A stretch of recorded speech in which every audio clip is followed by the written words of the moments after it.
निर्वाचन आयोग ने गुजरात में विधानसभा चुनाव का बिगुल बजा दिया है। सूबे की 182 सीटों के लिए 2 चरणों में वोट डाले जाएंगे। पहले फेज का मतदान 1 दिसंबर को 89 सीटों के लिए होगा, जबकि दूसरे फेज की 93 सीटों के लिए 5 दिसंबर को वोटिंग होगी। ऐसे में सवाल यह है कि इस बार गुजरात का रण कौन जीतेगा?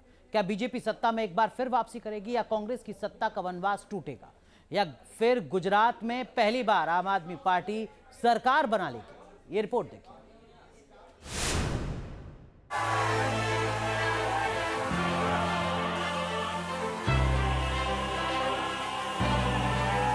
For the first phase 5th of November and for the second phase 10th of November. 2017 के मुकाबले गुजरात में इस बार का चुनाव बिल्कुल अलग होगा, क्योंकि 2017 में बीजेपी और कांग्रेस के बीच सीधा मुकाबला था। लेकिन इस बार गुजरात की चुनावी जंग में एक और पार्टी पूरे दमखम से कूद पड़ी है, आम आदमी पार्टी। वहीं पाटीदार आंदोलन की आग भी इस बार शांत है। आंदोलन के सबसे बड़े चेहरे हार्दिक पटेल कांग्रेस छोड़ बीजेपी के अलमदार बन चुके हैं। बीजेपी इस बार भी गुजरात का चुनाव प्रधानमंत्री नरेंद्र मोदी के चेहरे पर लड़ रही है। चुनाव की तारीखों के ऐलान से पहले प्रधानमंत्री मोदी पिछले 2 महीने में गुजरात के कई दौरे कर चुके हैं। गुजरात को कई चुनावी सौगात दे चुके हैं। हालांकि नरेंद्र मोदी के केंद्रीय सत्ता में आने के बाद पिछले 8 सालों में गुजरात में 3 मुख्यमंत्री बदल दिए गए। पहले आनंदीबेन पटेल, फिर विजय रूपाणी और अब भूपेंद्र पटेल। सवाल है कि क्या गुजरात बीजेपी में अंदर खाने सब कुछ ठीक चल रहा है? सवाल ये भी कि अगर बीजेपी चुनाव जीतती है तो भूपेंद्र पटेल ही सीएम बनेंगे, या पार्टी किसी और चेहरे को मौका देगी? बात कांग्रेस की करें तो 2017 की तरह इस बार कांग्रेस का चुनावी शोर सुनाई नहीं दे रहा। गुजरात में अभी तक कांग्रेस का कोई बड़ा लीडर नहीं पहुंचा है। कांग्रेस की इसी चुप्पी ने प्रधानमंत्री नरेंद्र मोदी का भी ध्यान खींचा था।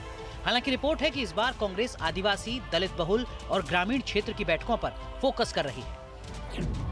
प्रदेश में 182 विधानसभा सीटों में से 55 सीटें सिर्फ 4 बड़े शहर अहमदाबाद, सूरत, राजकोट और बड़ोदरा में, जबकि 127 सीटें सेमी अर्बन एरिया में। इसमें भी बंटवारा करें तो करीब 100 से ज्यादा सीटें ग्रामीण हैं। कांग्रेस इस बार इन्हीं सीटों पर फोकस कर रही है। 2022 के चुनाव में कांग्रेस के सामने दोहरी चुनौती है। एक तरफ कांग्रेस को अपने वोट बैंक को बचाना है, जबकि दूसरी तरफ अपने वोट बैंक को भी बढ़ाना है। पार्टी इस चुनौती से कैसे निपटेगी, ये सबसे बड़ा सवाल है। प्रभारी के तौर पर पिछली बार बीजेपी को 99 पर रोकने वाले अशोक गहलोत इस बार मुख्य ऑब्जर्वर की भूमिका में, तो वहीं उनके शिष्य कहे जाने वाले डॉक्टर रघु शर्मा गुजरात के प्रभारी।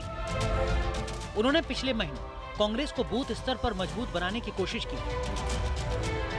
वैसे गहलोत के लिए राजस्थान में जितना बड़ा खतरा सचिन पायलट है, उनके लिए गुजरात में उतना ही बड़ा खतरा आम आदमी पार्टी है। जानकारों की माने तो गुजरात के विधानसभा चुनाव में आम आदमी पार्टी एक बड़ी ताकत बनकर उभर चुकी है। लेकिन ऐसा लगता है कहीं ना कहीं हथियार डाल दिए हैं कांग्रेस ने गुजरात में, या फिर उन्होंने छोड़ दिया है आम आदमी पार्टी पे। मुझे तो एक बहुत वियर्ड थ्योरी सामने लगी थी। मैं हिमाचल में थी कोई 2-3 हफ्ते पहले, और कुछ लोगों ने कहा कि पूछा ये सवाल, क्या कोई डील हुई है? इस बार गुजरात चुनाव में बीजेपी जीत का परचम लहराकर 2024 के लिए रास्ता साफ करना चाहेगी, क्योंकि गुजरात चुनाव के नतीजों का असर लोकसभा की 26 और राज्यसभा की 11 सीटों पर भी पड़ेगा। वहीं आम आदमी पार्टी मुफ्त बिजली के सहारे दिल्ली और पंजाब की तरह गुजरात फतेह करना चाहती है। हालांकि गुजरात में बिजली बिल कोई बड़ा मुद्दा नहीं है, इसीलिए अरविंद केजरीवाल केवल मुफ्त बिजली की ही नहीं बल्कि मुफ्त शिक्षा और मुफ्त इलाज का भी वादा कर रहे हैं और पूरा करने की गारंटी भी दे रहे हैं।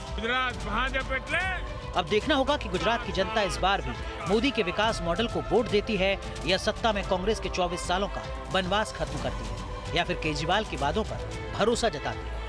Team news nation.